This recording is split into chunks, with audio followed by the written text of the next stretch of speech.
3, 2, 1. Here we go!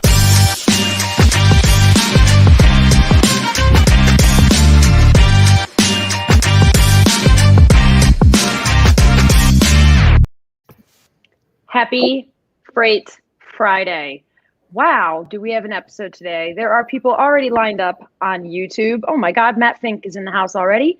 Amanda Miller, of course, is here. Jason, Jay-Z, Roger Moore, Carol, I see you. Grace, I see you. Oh my God, you guys are wild today. So welcome to Mad Gains. We have a crazy episode. I think I'm going to have to break this episode into two, but we'll see how it goes so far. So just so you guys know, I have a couple things to tell you. I made a list, just so you know, because I've been drinking and I'm going to lose track of everything. There's Grace, and Grace number 2 is here. All right. First is sponsored by JJ Keller, who they are my favorite safety compliance folks. Did you guys know they're based out of Wisconsin, but they have about 150 consultants across the country. They've been around as long as I've been around in the industry. They are your go-to for safety, consulting, driver training, driver hiring, anything to do with trucking. You need to call JJ Keller. Oh, also, by the way, if you go to their website, for all of my legal nerds, like Jay-Z, I saw you, Matt Fink, and Amanda, and Ignacio, you are too. On their website, they have this really cool green book, and I've used it my whole career. It's for regulations. Order that. It's cheap, but it is amazing. It has explanations. I love it. I don't get paid for that. I should get a little portion of those freights. Okay, we have OTR Capital as well. As you all know, they are my favorite factoring company, and I like them because they treat you like family. They've got back office support. They take care of their carriers. There's no messing around, no fees, no nonsense when you terminate. Talk to OTR Capital and see what they can do for you guys today. Last but not least, and probably most applicable to this episode, is my favorite company, which you all know, which is Lean Solutions Group. They are your offshore solutions to staffing, marketing. As y'all know, they do all my marketing. All this stuff is lean. Everything's lean. My website's lean. Lean marketing has just been making me pretty spiffy lately. So welcome to the show. I'm excited for you guys to be here because we have a great group of folks and a lot of exciting things going on. So while everybody's trickling in, I'm going to introduce the guests. First one we're introducing is Peter. I have been trying to get Peter on this show for 7 months. Peter has been churning me down like a stale girlfriend. And Peter, I'm excited for you to be here. I'm honored to have you on the show. I'm excited. He's not really that excited. I had to drag him on.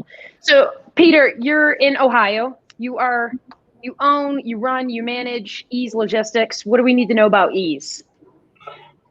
Ease Logistics is, like you said, based in Columbus. We're a third-party asset company.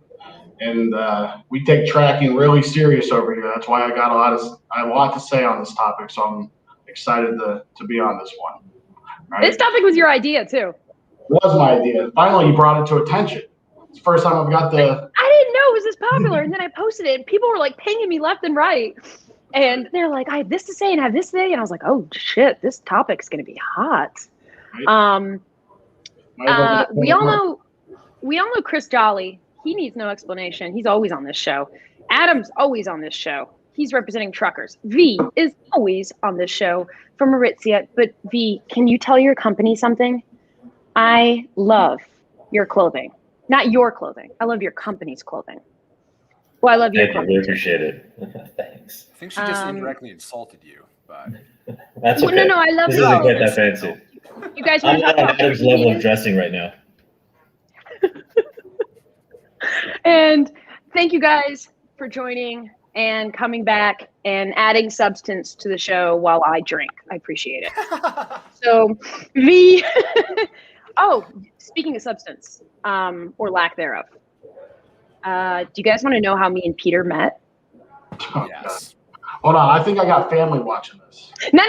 Oh, you do? Oh, I should be careful then. All right, I'll tell 50% of the story, and then the other 50% of the story we'll tell on Clubhouse, where it's not recorded. Lay back a little bit. We're gonna do an after show after this episode. It wraps up on YouTube. We're gonna do a thing on Clubhouse. If you don't know what Clubhouse is, Amanda Miller will drop the link in there. Go find a friend who can invite you to the app, download it, get on Clubhouse. It's where all the cool kids are, and CJolly. So I will tell the story of how Peter and I met. Cue the text from my wife. Yeah. I didn't want to assume, but No, it's a very good story. It's not inappropriate. It probably makes me look a little bad, but anyhow. All right, Vitaly, where do you want to start? Well, I think that's up to you. I just want to add that my goal here is just to add a little bit of perspective from a shipper side, specifically from an industry that's really keen on KPIs and on-time visibility and risk management. But in terms of starting topic, I mean, hey, we can get straight into why do customers care. I mean, that would be as good a place as any to start. We can start with, like, I understand why shippers want to know where their freight is. I do too, because I'm on Amazon. Like, where the fuck is my cat litter? And that took 6 why? minutes. 6 minutes. 6 minutes. Oh, I swore. Oh, okay, whatever. Why do shippers need to know 24/7 where their freight is? Why can't it just be once in a while? I feel like sometimes I see shipper contracts and I'm like, you don't need to know where your freight is all the time. So, and I know Peter's probably going to want to add to this. I've heard him make a good comment on this before, and I think he's right too, but I'll start. A lot of the time, visibility is going to be split into either risk management or proactive planning in case something goes wrong.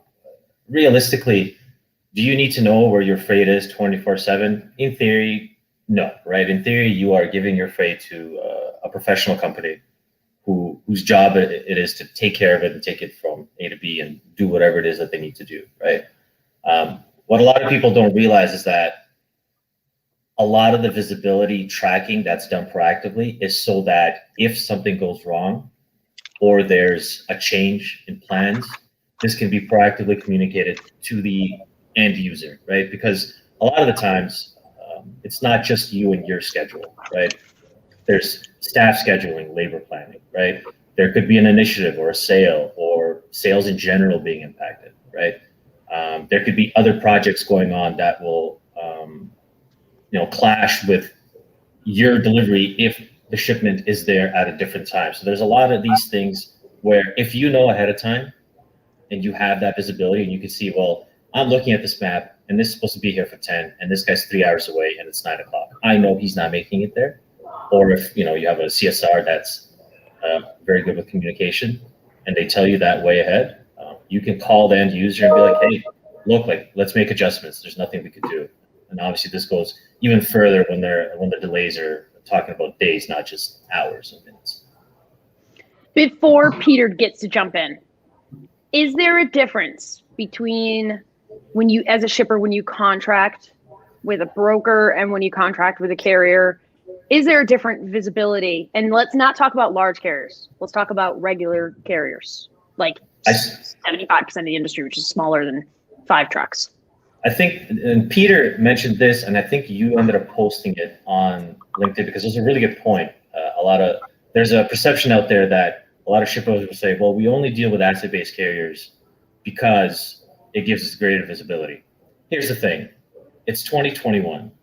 Realistically, there are now tools out there that allow brokers to integrate their own carriers into their ecosystem and provide the same level of visibility that an asset-based carrier can. The difference is, the question really shouldn't be, hey, should we use an asset-based carrier because they give us better visibility, but rather it should be, how does this broker differ from this asset? So in theory, it's really hard to find, as much as people think it's not true, it's really hard to find shippers that don't use brokers, even if they say they do, right? But there's probably a reason for that.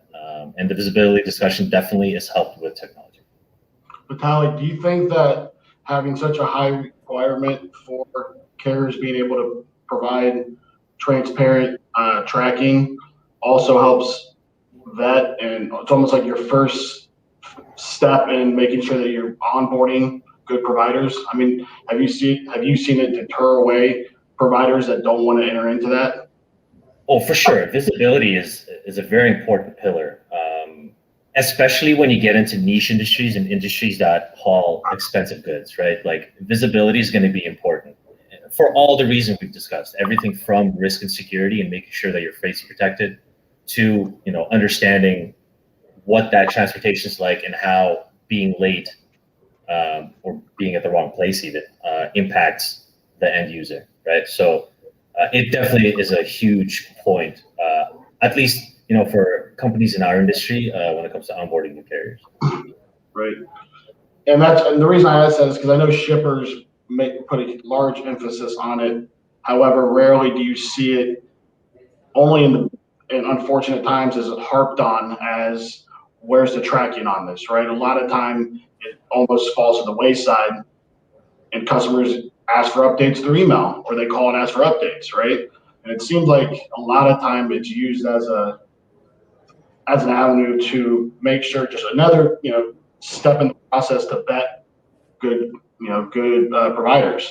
On my side, when I'm from a third party side, us being able to capture that data and the tracking and the visibility, that defines our value, right? I already have to overcome with shippers saying we only work with assets. So how do I provide value? And that's our defining part. And visibility and tracking is so important to us because, like you mentioned, it gives us the ability to predict if we need to do something. If we have to recover a trailer, if we have to make a change, or we have to tell the receiver, right? In this industry, we're all just trying to take little steps to compartmentalize issues so we can go through our day as planned and not be torn into 100 different ways, right? Yeah. So, go ahead. I was going to say, I'm glad that you brought up onboarding. One more kind of, I guess, piece of information. When you tell somebody I'm good at tracking because we have great communication, those are just words. When you have a portal and a demo, right, and a way to demonstrate that you have realistic, real tracking, that is tangible. That's a big difference, right? So when you're making a decision between carriers, and one carrier says they do it well, and the other one shows you to do it well, you can see how one would outweigh the other. So I think that's a really good point about onboarding. It's definitely a lot more tangible when you have something like that to demonstrate. Right, and that's where, again, from my side, a third party, a service provider, that's where the value we bring in again, because some of these trucking companies, maybe the smaller trucking companies or the older ones, don't want to invest in these kind of technologies, which I know we want to hit on later with ELDs and everything, but we can utilize them and we can provide the tracking right through different avenues. And it brings that value to a customer so they can compartmentalize it and move on with their day in some sort of fashion. It's so important though, and I feel like a lot of times, like you said, a lot of people preach it just like they preach after hours, but they don't have hours. It's just the new guy in between bong rips or something answering calls. But yeah, it's the truth. Everyone preaches it. Rarely do it's been so important to us. It's a KPI for performance for our team. How much percent of our board is tracking compliant?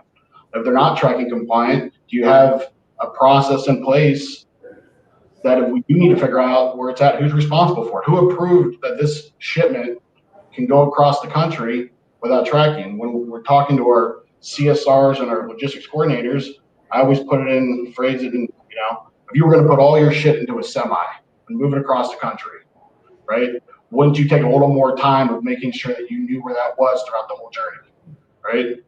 And when you look at it that way, you got to build that confidence, but you have to understand it's so much easier for us to, in live time, see where it's at and then service our customers rather than pick up the phone, have multiple people picking up the phones, calling drivers, distracting them, right?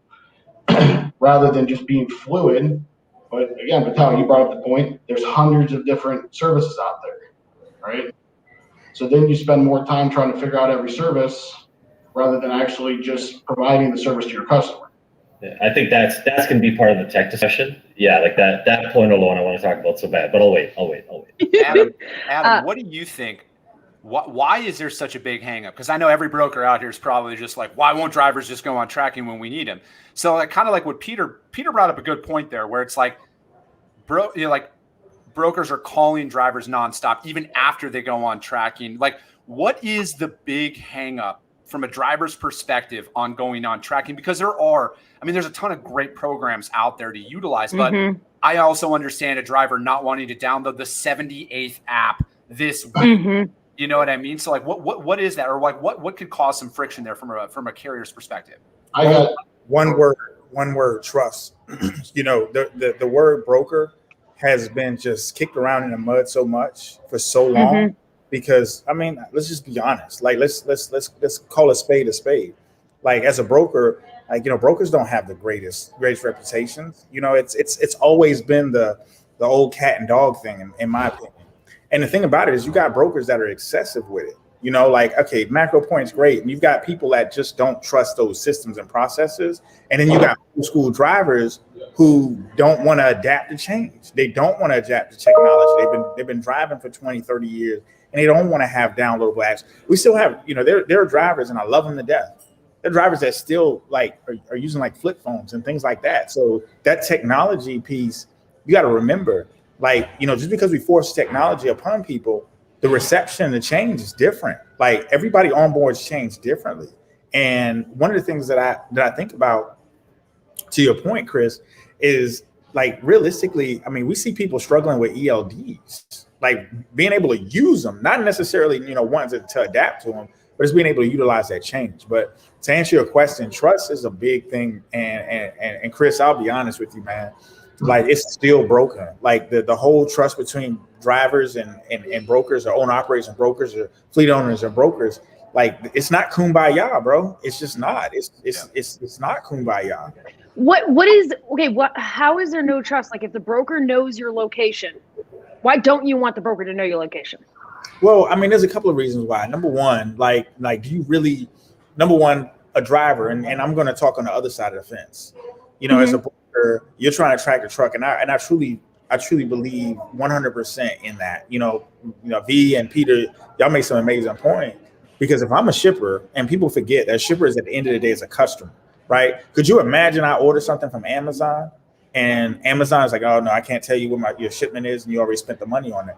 But the thing about it is that, for so long, there's been such that distrust, and a lot of that distrust just comes from the shady practices. And and when I look at some of the things that have gone on for years and years and years, it's always been a fight. And social media definitely doesn't help, right? Because now, and I'm just going to be honest with you, social media is not helping that at all, because now anytime there's a rate disparity, guess who gets blamed for it? The broker. And then you've got drivers who, Chris Jolly might book a load that's, it's got to be picked up in Phoenix at, 2 p.m. today. And you ask where the driver's at, and the driver says, oh yeah, I'm 5 minutes away from the shipper. If he had tracking, then he would know exactly where that's at. But then the driver was lollygagging ass and didn't get, he was at the truck stop playing around and he didn't get to the pickup on time, or maybe he didn't leave home on time. So they really don't want to see that transparency. So trust goes both ways. And there's a lot of drivers out here, there's a lot of owner operators out here that they're not running their business the right way. They're not being prudent, they're not being responsible.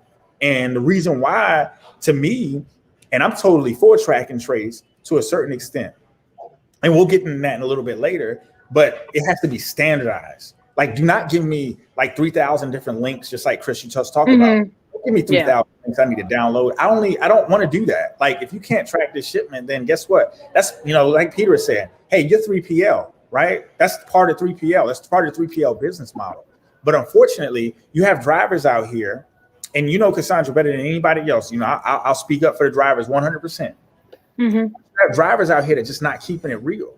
They're not being honest. Yeah. They're not being honest, man. And to me, it goes both ways, and it's so far gone. The only thing that'll fix it is technology. I think it's for off Chris's point, and Adam, you mentioned trust, responsibility, and I think that's part of the cynical relationship that exists. It only takes a few words on any topic when you're talking about drivers and brokers to get to the word trust, right? And I guess my question back to you, and Chris, is so when you're saying, why are we still calling them, right? And I'm talking about defining my value, my side. Driver moving on GPS and moving on GPS, right? If something happens to that driver in transit, he gets delayed, and I'm talking to my customer, you know what my customer asks? Did you check with the driver? Did you confirm the driver, right? So, and I think drivers get the cynical look at it because I'm already tracking. Why do you have to call me? We call because we want to verbally confirm the driver understands the expectations of the load. Are you good to run direct or service the load? We want to hear that we want to hear that vocal commitment to service, right? And that's us saying to a customer in those situations, not only were they tracking, but we verbally confirmed that they knew the appointment, they had the HO, right? And I think because we have to do that to define our value, it's looked at we don't trust. I trust them. I have no reason not to trust them. But I have to do my job in confirming the details of the load once you got my customer's cargo. I don't care if you have 3 GPSs. I want to know, I want to hear with my own ears that you know what you're doing, right? Yeah. No, for sure. Sorry, Chris. I want you to comment on this. Visibility is accountability. And I guarantee you, the more accountable you are, more trust there is, like Adam said. And I also guarantee you that in no phone call has Chris Jolly ever called somebody he's consulting and said, yeah, you know what, you should definitely lie to them, right? That's just not good practice. And when you lose that trust, that is when shippers will start calling other people, not just other customers, but your drivers and stuff. So, yeah. And I think, like, honestly, and Adam and I have talked about this as well. I think if the expectation is set up front prior to accepting the load, that this is the way it's going to be, you know, like, hey, I need you to go on tracking. Also, this is a 3-day run. On the middle day of pickup here, I'm calling you twice. I need to know where, making sure you're all, because man, machine, and technology, they all break down. All right. So you need to talk to it. You need that verbal. But if the driver's aware of it up front and the carrier's aware of it up front, then there is no hidden thing. I think it's the fact that as a broker, we're like, you're on tracking, and then we still call them every 45 minutes or 2 hours or something like that. I think that's where the big pushback of it comes from. Chris, how much are the brokers calling because it's in the SOP? Like they're just calling, and how much is it really necessary to call? I mean, Destiny just said shady carriers don't want to be tracked. She's so right. It's excessive at times, because it's like when you sit here and you say this, like if Adam is booking a load with me here and I tell him, hey man, I need you to go on tracking, these are the expectations, but then I continuously, it's essentially like, I mean, there's no, I guess I can't think of a better word to use, but it's like you're harassing the driver. Like, let the driver drive. Like, if you said that this is the way it's going to be, but then it's like, I got a customer asking me for an update, you know, and then you're wearing out the driver at that point. I think that's where a big disconnect kind of comes in, because it's like, I told the driver I was only going to call him once, but now I have a customer. Yeah. I don't know. Do customers really need to know every 45 minutes where their freight is? No. Okay. I've never had a customer, and I played in specialized heavy haul overdimensional freight for a long time. I never had a customer reaching out to me every 45 minutes for an update on the load. But can I say something about that though? And let's be honest. And I'm going to play it from two sides. Like, when's the last time you called Amazon to find out where your shea butter was? You know what I'm saying? So you know why? This morning. No, I'm just kidding. but you know why, right? Technology, like it's 2021, and we're talking about calling people to find out where shit. Yeah. Why the hell? Manually calling people. Right. Just think about that. I hate calling people. And the thing about that is that, like, we're still relying on, like, it's almost like the old can, you know, the can with the string on it to be able to use the phone. Like, that's the whole situation. Like, we need to standardize. It's got to be a standardized process. We do have standardized regulations, right? We talk about ELD, and that's standardized. Everybody has to have that, right? Mm-hmm. So why is it not linked in directly with, you know, and I'm not a tech guy, I'm a trucking guy. So why is it not, we can't just get location, just like me and Chris was talking about yesterday? Like, that needs to be the expectation set up front. Now, what I will say about 3PL is this, and I'll tell you this, and there's a certain 3PL out there, I won't say the name because I'm not going to make that situation, but they have letters in their name. But anyway, they will call nonstop. I know who they are. Let me tell you something. I'm going to tell you something. I remember when I ran my fleet, I would get calls at 3 and 4 o'clock in the morning wanting an update on the ETA or where the truck's at, right? Like, you know what I'm saying? So to your question, when you ask Chris, like, what's that process look like? You know why they call it 3 p.m.? Because you know what? Or 3 a.m. Because I just started my shift. I'm gonna go through and I'm just gonna call areas to find out where the truck's at. Right. And I'm rolling out of bed like I don't know. Like, call the driver. Like, so where's the process is in that? And I'll be honest with you, the whole track and trace model, I get it, but it is abused sometimes on both sides. Brokers and carriers lie, point blank, period. Like, I'm gonna lie to you where I'm at because I know damn well I told you I was gonna be somewhere at 3 o'clock, and I decided to say, you know what, I'm gonna drag ass and I'm not gonna be there, but I only booked the load because it was paying well, right? So I saw the load is paying well, and I lied to you to tell you that, hey, Chris, yeah, I can be there at 3 o'clock, knowing good and well it's gonna be 5 o'clock before I get there. But I wanted to make sure I booked that load. I wanted to make sure I got that because I got to pay my insurance. I got to pay my truck note. So I had to do what I had to do. So I'm going to lie to you. I'm going to tell you what you want to hear. And that happens. That's part of it. And, you know, one thing that I'm very, very passionate about, I'm passionate about this industry. And one of the other things that I'm super passionate about is just transparency all across the board. And the thing about it is that, you know, you as a broker and as a 3PL, as a 3PL, one of the things that you're responsible for is you're responsible for representing your customer. That's who you represent. But a carrier doesn't have that representation. They're on their own. They're on the island on their own. So, hey, sometimes you got to do what you got to do, bro. Like, I'm just gonna be honest with you. You got to do what you got to do. Yeah. At the end of the day, if I got to figure out where my stuff is and I'm not getting the answers, guess what? I'm doing whatever I could do to figure out where it is. That's the bottom line. Right, that's what it is. But is it that critical? Like at every, I mean, I'm sure there's intervals, but is there in my opinion, and this is V, I'm glad you brought that up, and this goes back to the discussion that we had beginning with Chris. You need to set that expectation up front, right? SOPs, there's a line, for sure, 100%. Don't just send me a carrier agreement and fill this out, sign it, the load's yours. Yeah, exactly. Talk to me like a human being while we're making a transaction and saying, hey, listen, Adam, this is what we're going to need to do, right? I need you to be able to agree to this now. I need you to understand that, hey, this is a new relationship. And like Chris mentioned the fact that, hey, you know what? I've got a book of carriers that I know that we work together. We got a great partnership because we got great relationships. Brokers need to do a better job of making relationships and building those relationships as well. Carriers have to do the same thing. But if you built a relationship with a carrier, you won't have to do that because you know that your carrier is going to be there on time. You know that your carrier is going to be who they say they're going to be. Things happen, like, right? Shit happens. Like, there's accidents happen, things happen. But at the same time, you've got to give a little to get a little too. And on a 3PL side, usually it's one way. And that's me being honest.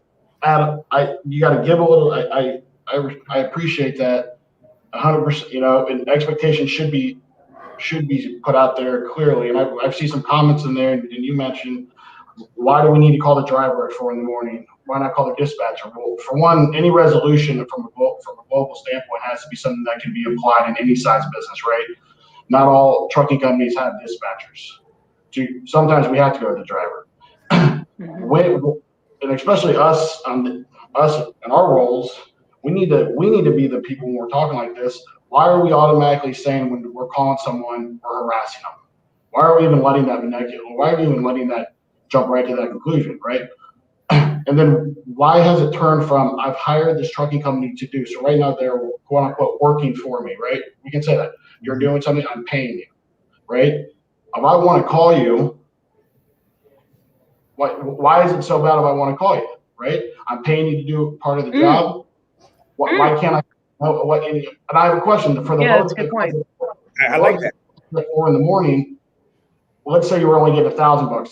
If I was paying you $6,000, I bet you'd be texting me every 15 minutes, checking in how the kid's doing, what you have, right? So it also comes with how much. I disagree with that, but I see where you're going with it. But I see where you're going with it. It's one of those things where it's why have we turned this? Don't call the driver. It's ridiculous. You have all this. We're hiring for hire to do something, right? And part of doing that is if I want to pick up the phone and call you, I don't want to say I'm harassing you. Now, I will say, Chris, to your point, harassing, there's no room to be disrespectful. There's no room to be condescending. There's no room to suggest that they don't know what they're doing, right? Right. Those calls that's ridiculous. Calling and saying, yeah, I just want to check in because it's a 6 a.m. delivery. And believe it or not, out of the 10,000 loads that I had last year delivered 6 in the morning, 10 drivers did oversleep. Crazy, I know. But you know what I mean? It's stuff like that. Why me picking up the phone calling? Why is it caused this much ruckus from your standpoint? Well, let me I like ask, this point right here. Constantine says that the real problem is when. Okay, go for it. let me answer that. If you hire a plumber to come unstop your toilet, do you stand over his back and ask him if he's done yet? Are you done yet? I mean, sometimes. Are you done yet? If you do your part on the front side, Right. and I understand that there has to be some accountability. Peter, I agree. Absolutely. There has to be, hey, right? But in the beginning, like just in the rate con example, like it's all about setting expectations in the beginning. Say, hey, listen, this is what we're going to need to do. Don't just send me over a damn carrier agreement or rate confirmation. Take the 2 to 3 minutes that it takes to explain your process. Tell me, this is what I need. Hey, this is a couple of things I need from you, okay? I need just give me a call by 8 a.m. in the morning, just make sure. And I want to talk to the driver. I don't want to talk to you as a dispatcher because that's the whole me going through the entire line and I say something in the beginning of the line, by the time it gets to the end of the line, it's totally different. I want to talk to your driver. And I want your driver to understand that I need to know in the morning by 8 a.m. And I can't wait till we pivot this discussion to technology because it's a damn shame that we're talking about like manual phone calls, right? Yeah. But the thing is, you hired me, right? You did your check, you did your background, you hired me to pull your weight for you, right? Let me do my job. If you told me, if you wanted me to be there at 8 o'clock, right? And you know, we talked yesterday, and I said, your load's picked up.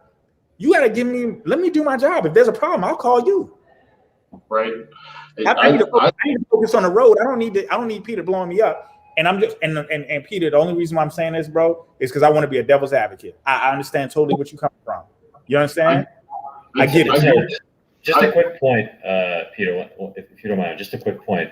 I think there's nothing wrong. Like, Adam, you're totally correct because you should set these expectations, right? Whether it be in SOPs when you're onboarding carriers, but even on a rate con or an email. Hey guys, look, this is a critical shipment for the business, right? It's delivering early morning tomorrow. You guys mind if I take the driver's number and give him a call ahead of time, an hour early, to see that he's on schedule, right? Have that discussion, right? There's nothing wrong for a shipper to say that. And then if the carrier's like, no, you know what? Look, we're fully confident. We're going to have somebody in dispatch. Call them because this isn't the correct procedure. So be it. Like, we're not gonna go out of the way and ruin a relationship because of that, right? Yeah, but that's just one of those things that if there is a 5 or 6 a.m. delivery on it, like that, like of course, and those are the conversations you have to have. Like I've done plenty of stuff going into Kroger's and Sam's Club, Walmart, you name it, and I know how time sensitive and time critical those are. I've had all of those, those 6 a.m. drivers running late, but prior to accepting, I'm letting them know, like, hey, this is the way I'm going to contact you. Because it is, like I'm from the viewpoint that my carriers are my customers too. And I understand that I'm paying them, but at the end of the day, they have my customers' freight who's paying me, on the back of their truck. So it's like having this dialogue preset is how you're going to build those long-term things. And I think especially all this back and forth that's been going on over the last, 15 months, we're so focused on how I'm going to get that driver back in the future. We're not focused on how do we set mutually beneficial expectations up front so we can grow together. It's no, this driver is charging $5 a mile. Fuck that guy. I'm going to get him at $3 a mile here coming up. That's what my focus is. It's not how am I going to service my client? How am I going to reuse this carrier in the future? And how are we going to both make money together? Right. No, I just want to I agree, and I also, Adam, I agree with what you're saying. I'm not going to be completely stuck the whole time, right? If the expectation, I feel like the onboarding process has become so impersonal. So, right, we've really got that streamlined through technology where nobody has to talk to anybody, right? And then all of a sudden, you're blowing up with 30 calls, and now all of a sudden we want to talk to you again. But so I do agree that if our expectations are, hey, I want to pick up the phone and call you, because I want to, then I should at least give the benefit of taking 5-10 minutes to talk to you and say, hey, this is how we operate over here, right? our guys might call you at 5 in the morning and say, do you not want us to do that? And then so we can build that trust, right? And piggybacking off that, Vitaly, from your standpoint, if I'm servicing you and we have a late shipment and you ask me why was it late, and I said, well, the GPS said he would be there. Is that a good enough reason to you to say, that's what I needed to hear, Pete. We're going to keep using you for keep up the good work, right? So Peter, to your point, and I like the fact that you said that, because the GPS is going to give you true data, right? But the biggest thing is that if the one thing that I can speak on is that sometimes your brokers are going to try to badger you down and say, why are you late? Okay, well, you said you were going to be at a certain place. Well, what's taking you so long, or whatever? Oh, Jesus! Like there's some ugly conversations that goes on. If I'm lying, tell me I'm lying. There are some real conversations that take place. But more importantly, why is it today is March 5th, 2021? Why are we talking about phone calls and tracking tracing? More importantly, right?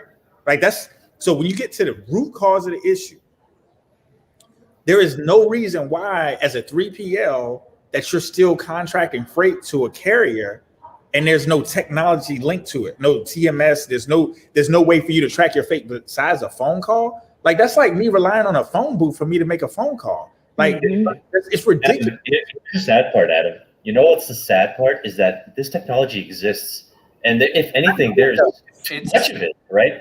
Too much of it. Yep. There's so much. I can Google tracking software and I get lists like this, but like when I announced the show, I got tons of emails and messages like, "We're tracking, with you tracking." Yeah, exactly. It's like when you look at it, the industry, and I wanted to comment on this before, but whatever. We're going to this topic. I want to talk about this topic. We have to talk about this. Yeah. Okay. So Adam was saying earlier, hey, like there's no guidelines, and I want to know this too. Why isn't there, at the very least, guidelines, if not actual regulations, when it comes to visibility and risk assessment? When this industry, these companies are dealing with ludicrous amounts of money, okay? Shipments that are sometimes millions of dollars, okay? And it is, we're not, I mean, as far as I know, there isn't anything that regulates this or even provides basic guidelines on how to use any sort of software, how to integrate any sort of visibility guidelines, anything, right? Then you have all these options and they're all built so differently. Think about it this way. One shipper, right? Let's say you have 20 carriers. 5 of them don't have anything. 5 of them have proprietary software, and 10 of them have 10 different other types of software. People are always like, oh, just pay for it. Well, look, it's like this. Sure, we can use all their stuff. You got to understand, there's cost involved in this as well. There's integration. How long would it take you as a warehouse, as a 3PL, as whatever, to integrate with 20 different carriers? As a carrier, how long is it going to take you to figure all this out with 20 different customers? What about 200? What about 2,000, right? Can they all even work with each other? That's the thing. Are they basic APIs? Like, I don't know. There's nothing. It's like a wild. Go ahead, Chris. No, I was going to say, so like, I've had carriers that I've worked with that they just gave me an EDI login. Like I just had direct access because they're like, hey, listen, you can speak with my driver. That's fine. But after you get the information you need from them, say it's a seal number, case count, all that to send off to your receiver or however that looks, you can just direct access their e-log. And I can provide that link to my shipper, receiver, whoever, and I could screenshot all of that. It shows the route, the mile per hour they're at, what freeway they're on, everything. Yeah, they exist. I know I've had that, but I've also had a pushback from that. Like, I'm not giving you access to that information. Like, what are you doing? And so it's like, I think that is that one piece that everybody needs, because it gives you direct access to the exact location, the idling speed, whatever it is all right there in the e-logs. Don't give up and that's why we got to take a couple steps back to our conversation, right? So like the ELD is a perfect point, right? It's totally accessible, give you all the information that you need. You don't have to ask any questions, and if you can interpret the data, you'll know exactly where your truck is going to end up. But at the end of the day, it goes back to the very beginning, right? Why don't we just ask for it? Like, why is that not part of the discussion? So I'm gonna tell you. I just want you guys to know that there are companies out there that already have a fuck ton of ELD data coming in And in fact, I have to coach them. They're my clients, and I have to coach them. You have too much data. I know that you can see that trucker going across. You can see the speed. You can see where they are. You can see the timing, and you enjoy it, and you love that. But it's too much data. It's causing problems. It's going to be liability. I want you guys to know that. So, like, the tech exists, and this ELD data is being used. Probably not as much in the over the road, because we have drivers who are still behind and do not want to use the technology. Like, that's the only reason I can think of. But I hear that, but I'll raise you one, because as a broker, and I'm just now I'm going to play on the other side. As a broker, you just want that information for your own tummy, right? So that information is from a service perspective. It's not going to be. I hope you're not like hoping that there's going to be a litigation or anything that's in place that's going to kind of standardize that and regulate that. Because you just want to make sure you feel good about a relationship. Right. I ask my clients that all the time, Adam. I'm like, why? Tell me one reason why you need to know their speed, and why do you need to know exactly where they are every minute? Right. You don't need to know. You just you do, but you don't. You do need to know. You just want to look good in front of your customer. Like, and I'm just going to put it what it is. You want to look. You want your customer to continue to do business with you. It's service related, right? So it's not going to get regulated. But how do we improve it, right? And I think that one of the things is that you've got a lot of people who just don't want to embrace the technology. Well, guess what? Like, maybe as a broker or maybe as a 3PL, it's okay for you to say, hey, you know what? Here's your shipment. We're going to need this data before we even sign a rate con. If they don't not agree to it, then guess what? I'm not going to push the load for you. I'll just have Cassandra do the load. I'll find somebody that's going to move it, that's going to comply with the things that I need.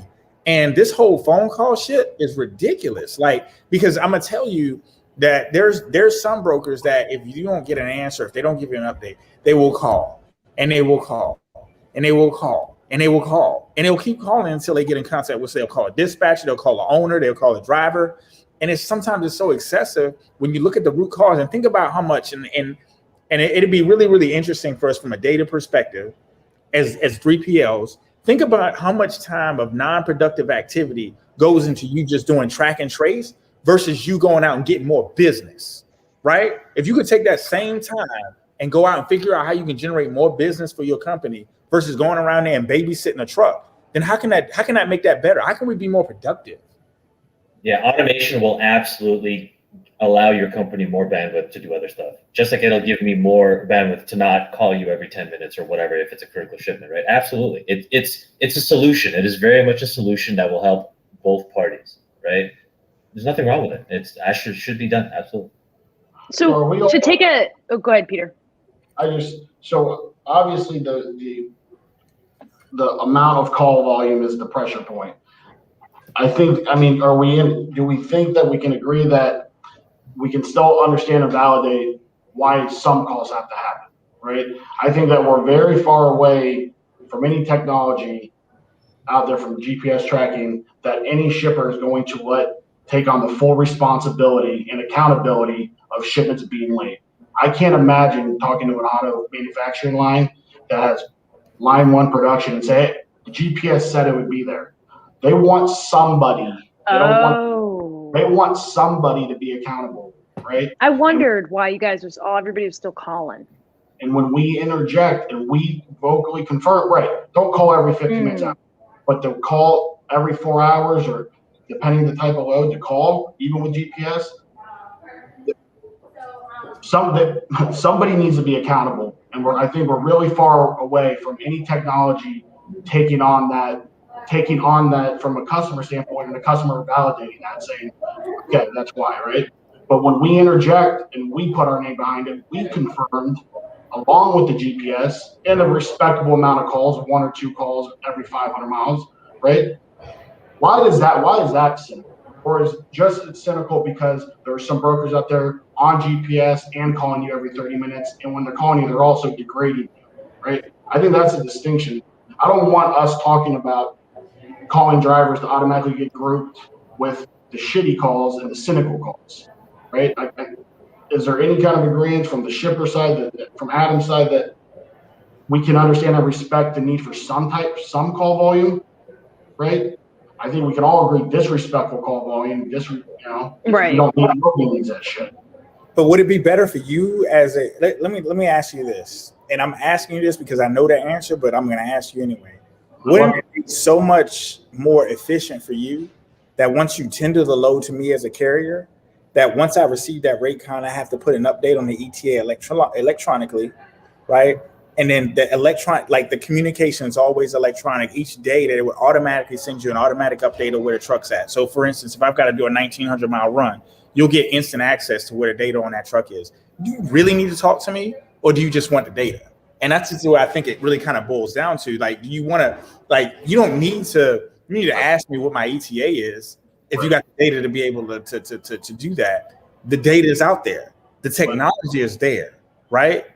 It is. And you tell me an ETA and you mean it, but something happens, right? And I didn't verbally check it. I got it, right? I didn't call and say, so 100% confirmed, right? You told me, but I didn't make that action. I didn't confirm it. Right. At the end of the day, you can go and get another load. I'm the one that has to deal with my customer. I'm the one that has to handle it, right?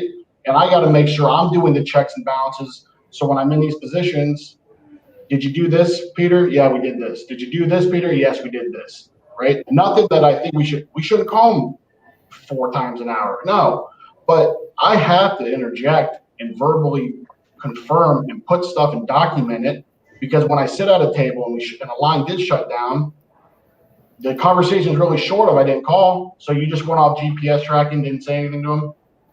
Yep, right. And that's what I'm trying to see. I hate that we're grouping the cynical, immature calls of these, some young brokers that like to call almost an extra power and just degrade somebody. That's crazy to me. And I agree. And I love this conversation because, right. So you guys are on one side, right? There's another side in transportation. That's the end user. That's the one that's actually behind the truck that's actually trying to get the load to where you want to get it delivered. You know what I'm saying? And there has to be the implementation of technology, period.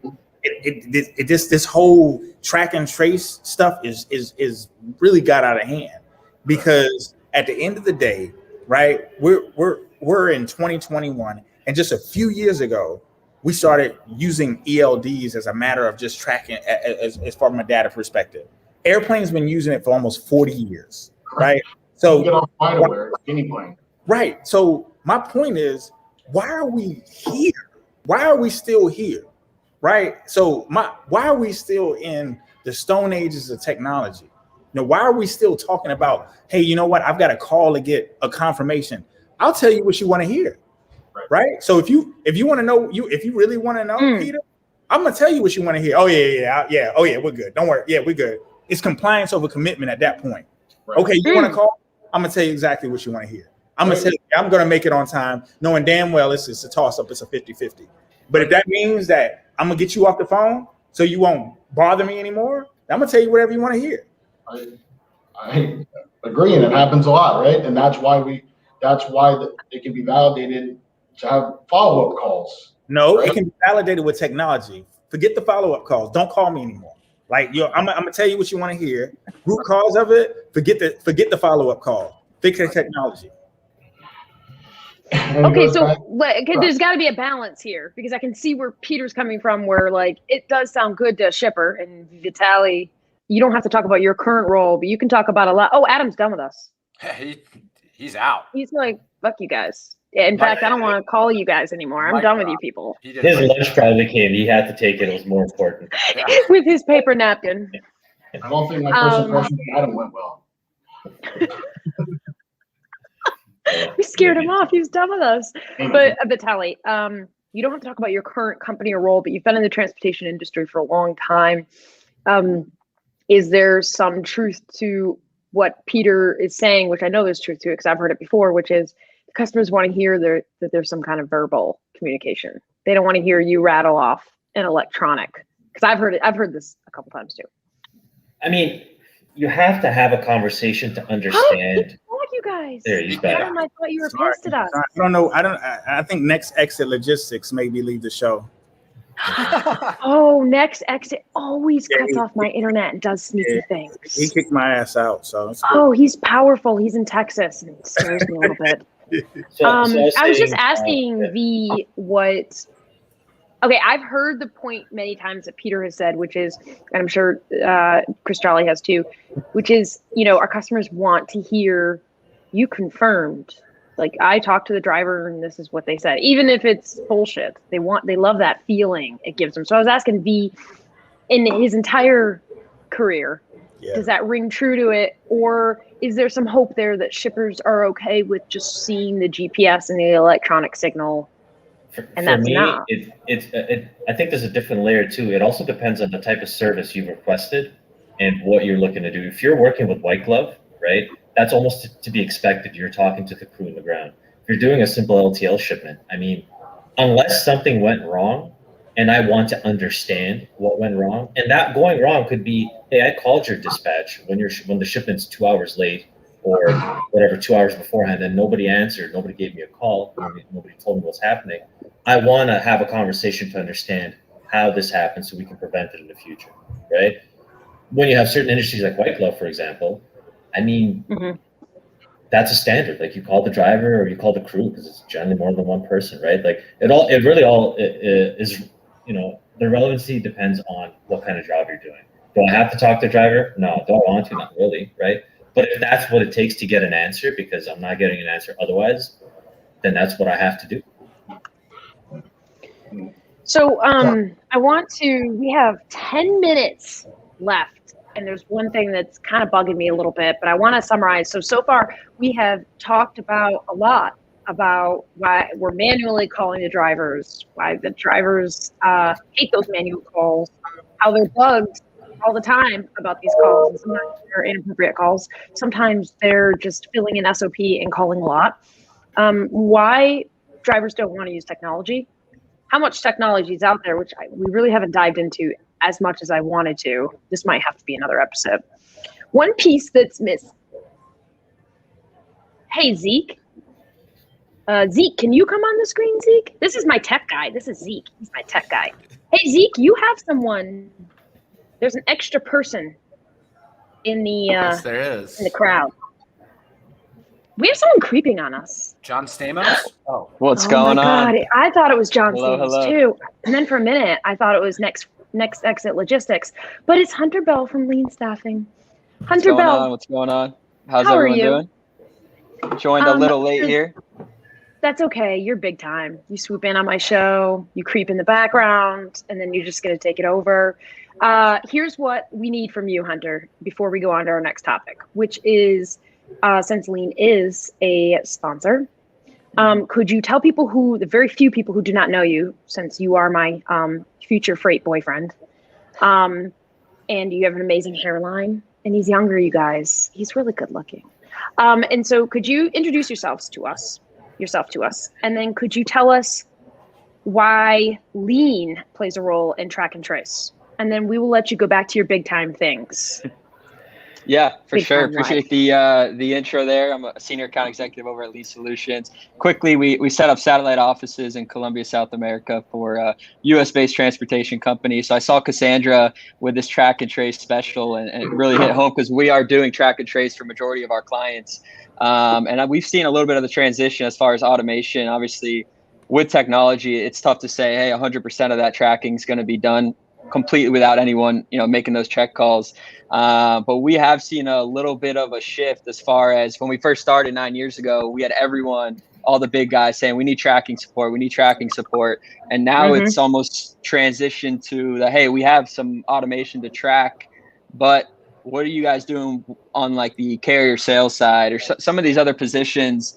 But as far as like track and trace, I think we're at least a couple years away from full automation. I think the industry is pretty fragmented as far as small carriers, large carriers.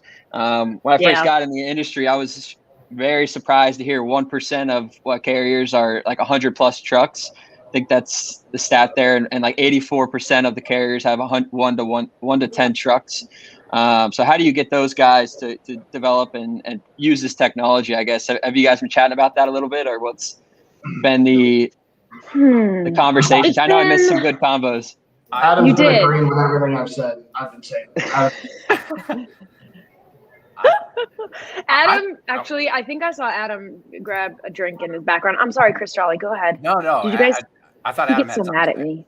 No, because I think like, you know, finding those carriers, and I've talked with Adam about this too, is like where you don't have that reliance on the need for technology. And I know that this takes time to build up. And I know everybody uses the word find relationships, but you got to cycle through a lot of the bullshit to get to that level.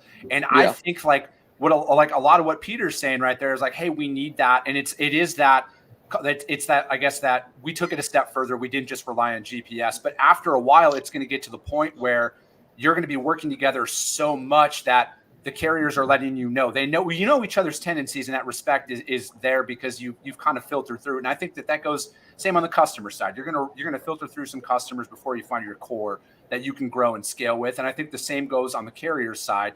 But I think like when you have that in place where technology isn't really needed, when you know that the carrier that you've given $500,000 worth of business to in the last 45 days, when they tell you that those updates, they're being proactive in their approach because that trust factor is built in. Obviously, I know this is easier said than done, but when we're identifying what lanes carriers want to run as opposed to the lanes we want them to run for us, you know, instead of trying to spend time convincing a driver to go from Charlotte to Richmond, Virginia, when he told me I want to go to Nashville, stuff like that, you know, like your reliance on technology isn't as needed because you're invested in each other's business at that point.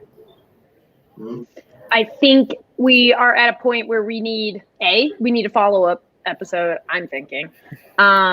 B, I forgot to tell people, I did a lot on social media, but for those of you who are joining us, we are about to switch over to Clubhouse. So, we're going to switch over to Clubhouse, which Chris Jolly is already on, and Adam has like 900 followers. Adam's my idol. And he is my idol too. And he tries to play it off, and then he starts bitch slapping me with tech knowledge. So we're going to switch over to Clubhouse and we're going to go through some of these comments and talk about worst case scenarios and worst stories. And then Peter's going to tell an amazing story for us about how great of a person I am. And so this is what you need to do to be on Clubhouse. Clubhouse is an iPhone app. So if you don't have an iPhone, I'm sorry, you can't join us. That sucks. I know it'll be fixed, I'm sure, at some point in time. And if you do have an iPhone app, there's a link. Amanda Miller will drop it in all the comments that you can just click on and then request to connect with me, I think, and it'll lead you right to the event. And all you have to do is just listen, and you can participate, or you can just creep on us like Hunter does. And the guests will join us. And I don't know how long we'll go because I'm going to be drinking heavily because this episode was really stressful for me because Chris Jolly and Adam usually make fun of me, and it turns into a bloodbath. So I was just waiting for it, but I think I've survived so far. So we are going to hop off a little bit early, and we are going to jump on to Clubhouse. So we'll see you guys in about 15 minutes on Clubhouse. Have a great day. I know, I'm so excited.